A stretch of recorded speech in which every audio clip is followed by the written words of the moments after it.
Boing, boing, boing. That's the sound of me playing with Banyue's balls. Whatever got they're probably made of metal, so it should be the sound of metal clanking. Anyways, talking about Banyue, I would like to have a little discussion about Krampus today before the new patch arrives. Unfortunately, there's not much about them so far, and I have been begging ZZZ to make more readables in-game, especially faction lores. But I also feel like releasing Krampus at the end of the year is quite a genius move. Just like how Spook Shack was revealed during Halloween, the Krampus Compliance Authority, which takes its name from Krampus, is a figure from Alpine folklore said to punish naughty children in December. Hi, this is Kit from the future. I just have a quick announcement to make that about 80% of this video was already recorded before the latest 2.4 quest was released, but I had to delay the upload because I was caught up with work and got sick, and I'm still sick now. So on the day when the new patch was released, I speedrun it so I can update this video. However, I will not go into too much detail about the latest quest for now, but there will be some spoilers as a fair warning. So let's get back to the video. Anyways, let's dive in a little of what we know about Krampus so far. So Krampus is part of the Outstanding Paragons Alliance, also known as TOPS. If you don't know what TOPS is, it's basically just an alliance of the rich and powerful corporate conglomerates in New Eridu. But even though people hate TOPS for their shady methods, corporations still fight for their spot to get into the alliance. This is because having a seat in the alliance gives companies huge leverage, especially in terms of power and protection. So TOPS' influence is so significant that it rivals the government. They're involved in almost every major urban operation in New Eridu, from trade, entertainment, to resource management. So even with their awful reputation, how are they still standing strong and almost undefeatable?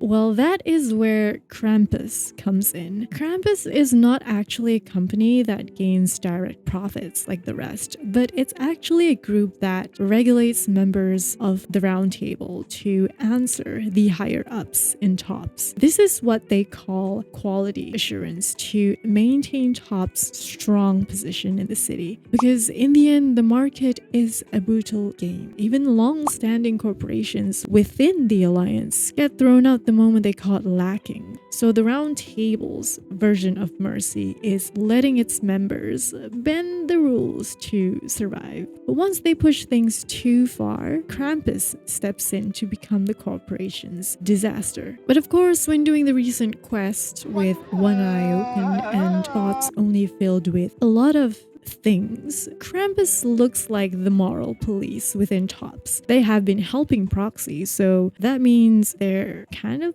like the good guys, right? I mean, look at Banyue. He literally radiates justice and kindness. The bunny's out here giving free food and helping us out generously. And should I even say more about Dial-In? They don't even fit the stereotype as someone with authority in TOPS, let alone enforces its rules. But, you know, it's TOPS. They're not here for justice out of goodwill. Brutal competition is an inherent flaw of the market system. For the members at the Round Table, it doesn't matter if the company's executives are tearing each other apart. However, the condition is that all actions by the company and its management must comply with the core rules and interests of the Alliance. Every immoral decision from TOPS seems to be justified as strategy, as long as it benefits the Alliance. Such as when TOPS was hired as a consultant to Hand. First of all, who in their right minds would hire TOPS to advise on a dangerous hollow disaster over the defense force who has way more experience in world catastrophes? Of course, their solution was to sacrifice civilians for what they call the greater good, blowing up the Shiu pillar, instead of even considering other alternatives, and only the corrupted would blindly agree to that. But this just proves how far TOPS can go in breaking the rules and how easily their crimes get hidden under the label of necessary measures. Essentially, whether it's sacrificing civilians, exploitation, or even shady experiments, those things have never been deal breakers for TOPS. At least that's what we see so far. Results and profits come first, as long as their crimes and corruption get swept under the rug. When we recall how Topps terminated their partnership with the Ravenlock family publicly, it wasn't because what Hartman did to those poor workers or killing Hugo's family for power, but because it was Hugo himself that orchestrated the move to cut Ravenlock's ties with Topps for his own plan. And it's similar to Porcelumex. While it was still under Ferox, they weren't stopped by Topps themselves when civilians were armed and secretly working with the Exaltists, because things like that can always be brushed as accidents, especially in a post-apocalyptic world. And get this, Krampus only stepped in after Porcelumex's new leader's actions started threatening Topps' internal affairs. Actually, I've already heard about Lucro personally entering the Hollow and the Major General's movements. Besides relocating Porcelumex and the Exaltist stock of Porcelume, they're rounding up trusted members who served under Ferox, including my poor colleagues who fled into the Hollow's labs, fearing a purge.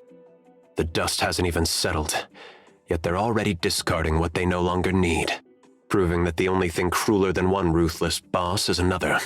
Atrocities like Ravenlock or Porcelumex only became a problem when they jeopardized the Alliance's interest. Therefore, Krampus enforces stability within Topps by probably silencing or punishing anyone who threatens to destabilize the Alliance, rather than upholding justice. Good, you understand.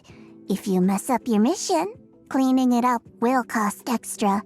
You'd better start soon to avoid complications. Even if we look back at what Zhao said to Damien, she never really promised to be his savior, despite what he did to save Waifei Peninsula from the Exaltists. Zhao might be personally sympathetic to Damien, but you can see her loyalty is to Topps' core rules. If her investigation ends up clearing him, then sure, she saves him. But if Krampus' duty requires her to clean up everyone involved in the case, then she becomes his disaster instead. And to top it off, Zhao sees the death of Lucro was in favor of Krampus's punishment. Whether it was too harsh, that's just for debate. But in that moment of crisis, her biggest concern was who would take over Porcelumex next to keep things stable for the Round Table. And when we look even deeper, she is only joining Proxy to save those victims trapped in Time-Sworn Hills purely out of preventing Porcelumex from crumbling at its last line of defense. Honestly, if another employee has an accident in Waifei Peninsula,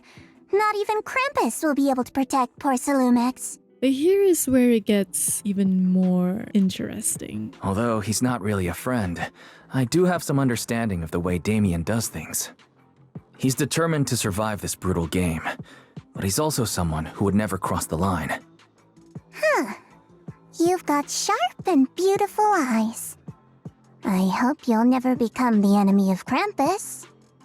And that when those eyes look at me again, they won't be filled with hostility, Mr. Wise. Let's take her comments about Proxy's eyes figuratively first. So Zhao acknowledges Proxy's recognizing the system's flaws while still seeing why people like Damien do what they do. But that awareness is also dangerous because once someone starts seeing Krampus for what it really is and keeps digging deeper, they risk uncovering the things Krampus works hard to bury. And if that ever happens, they would have no choice but to turn against them to preserve Topps. Additionally, though this could be a stretch, but it's worth taking note of Dylan's official introduction. While she's jokingly praising Proxy for finding things that's supposed to be well hidden, it also sounds like a subtle warning for them poking around in places Krampus or Topps would rather they didn't. So far, Krampus has been cooperative with Proxy, but there are signs that may foreshadow that there will be conflict,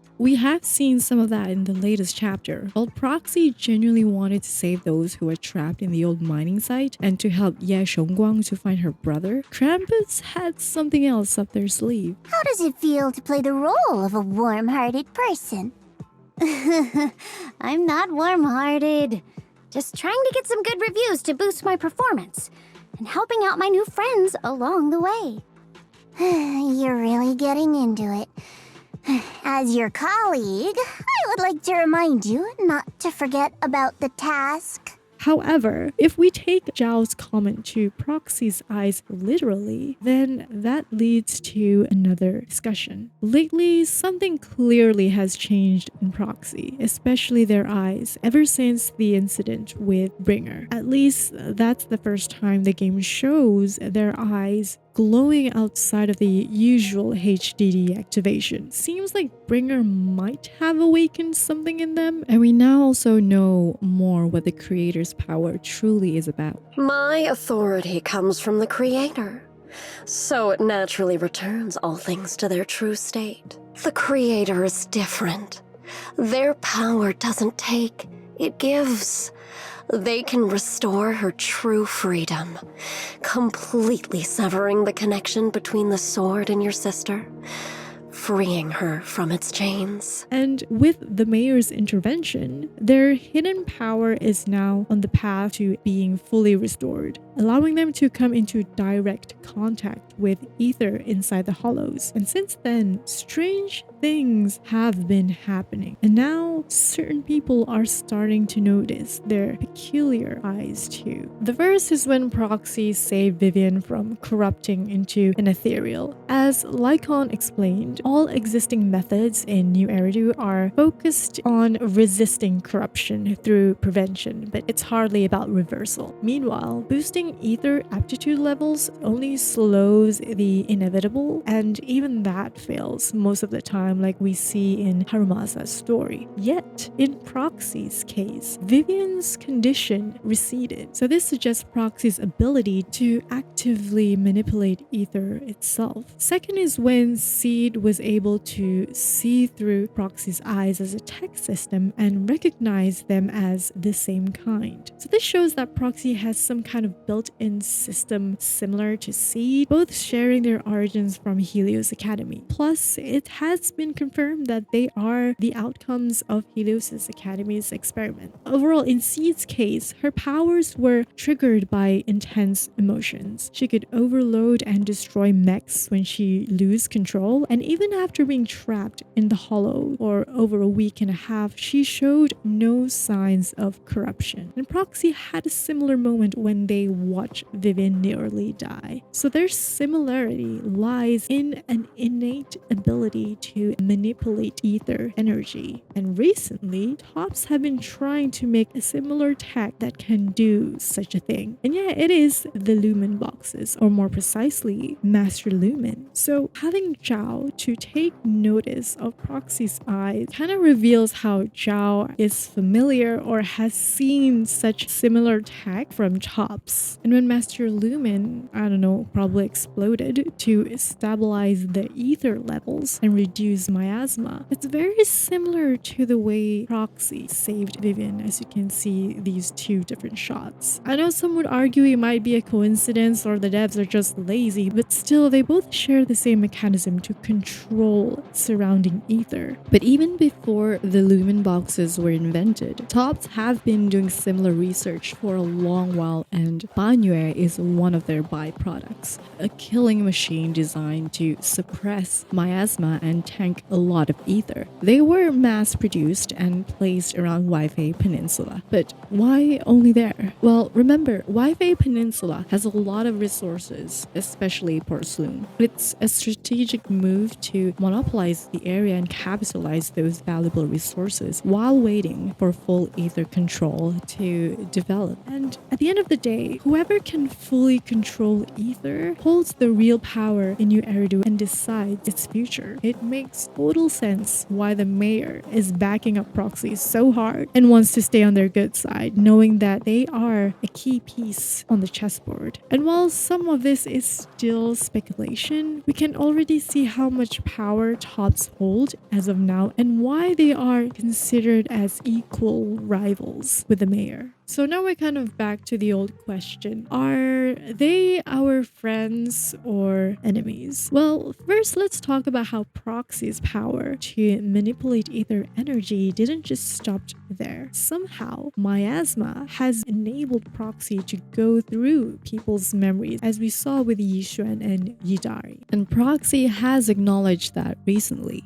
This doesn't just mean they get to see the past, but they can also uncover buried secrets and maybe even rewrite how the city's history is remembered. And Yidari has some sort of similar power to see the past due to an experiment serum her late parents worked on when they were in Tops. It's possibly the reason why they're drawn to Proxy's eyes, seeing as a kin, just like with Seed. Although unlikely, there is still a chance Tops might be able to create another similar serum. But with that kind of power, anyone can be a friend or a foe, depending on whose story Proxy choose to expose or protect. You know, everyone in New Eridu has their own secrets and agendas. Take the fall of the old capital, for example. There's a whole story behind it that's clearly been twisted, especially the blame placed on their teacher, Carol Arna. Proxy's digging into those buried truths could clear her name or shake up old alliances. And the game has been edging us about who's the real villain, and who knows, one day they'll actually side with the Exaltis? But let's go back to how this ties with Krampus. As mentioned in the beginning, Krampus is an internal regulatory group for Tops to maintain order. However, the reason their members aren't typical corporate reps, but rather quite eccentric, is that each person's unique abilities got them into Krampus. These innate specialties let them judge situations based on their own gauge.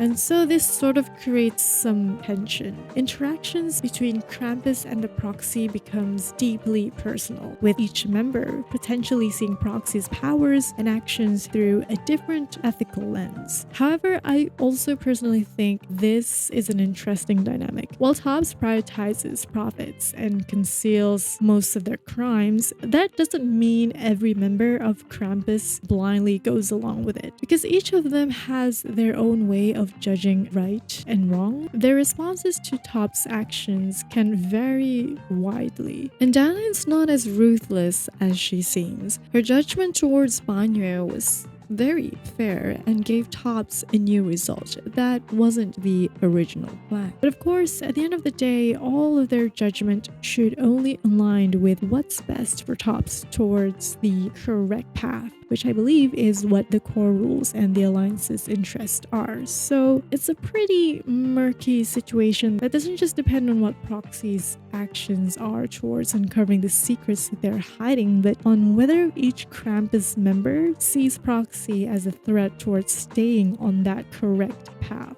And with that, I hope to see how they will reveal more about Krampus and also more Damien screen time. I personally feel Banyue deserves better. And to talk more about him, I think he shares a lot of similar theme with Seed, and I talked in depth about her. So you guys can check out that video and you will know what I'm talking about. But I quite enjoyed the recent story and changed a little bit of my perspective on Dial-In. And I just want to criticize a bit for the love of the game. I mean, I'm all down for a tragic backstory, trauma and all that, but if it comes to a point where I can predict the narrative already, I hope the writers shake things up a bit, because I am rooting for them. Compared to my other regular videos, this one is more heavily on theory, so remember to take it with a grain of salt. But what do you think? And again, thank you for watching, and if you enjoyed it, don't forget to like and subscribe, and I will see you in the next video.